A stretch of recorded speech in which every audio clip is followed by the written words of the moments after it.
Ayan, so pinagawa yung wiring. Matino pa yun dati, di ba? Sir, no? Lahat yan, naka-tape, lahat may Oo. Ngayon, pagkatapos ng gawin, ano yan? Oh. pangiti na. Oh. Tapos pati si DI kinalkal, oh. Tapos ito, hindi na naibalik. Alam nyo ba mga idol kung saan galing to? Yan, mamaya ibalik natin lahat yan para maging okay lahat ito. Ayusin natin to, sir. Wala stick. Oh, nawalan pati po start. Ano naman ang nangyari? So, doon sa mga gumagawa, isipin nyo na rin muna kasi bago nyo banatan. Walang yan. Ang motor, matino. May ganito yung dati, sir, di ba?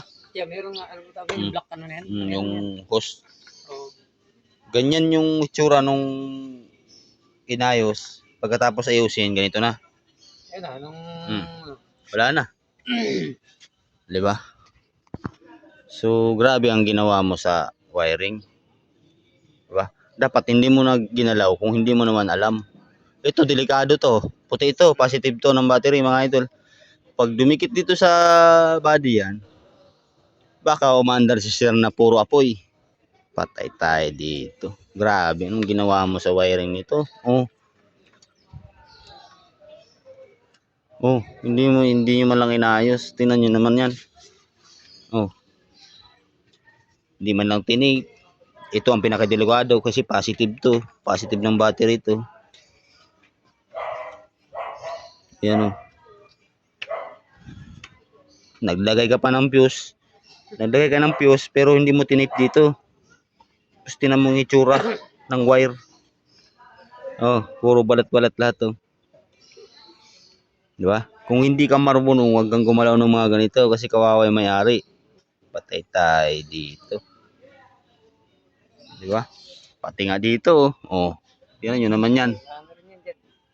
Hindi na nabalik. Wala nga yung takip niya. May takip eh. Diba? Kabilaan niya may takip. Tapos ang daming kulang-kulang na parts. Ano yan? Diba? Napakadelikado kasi oh. Tingnan nyo. Oh. Ito, balat na yan oh. Oh. Balat na yan oh. Eh paano pag dumikit dito sa body ground? Eh positive yan.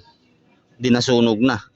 Diba? Anong klase kang gumawa ng motor? Dapat isipin mo lang yung secure nung nagdadala ng motor, hindi yung bira ka ng bira. Diba? Kahit sabihin natin na mahigpit ang pangangailangan, isipin mo pa rin kung magawa mo ng maayos yung motor, hindi yung ganito ang gagawin mo. Diba? Grabe naman yung ginawa mo. Oh. Then ayusin na lang natin to. Patay tayo dito. Grabe din talagang ginawa. Pinagkakalas-kalas na.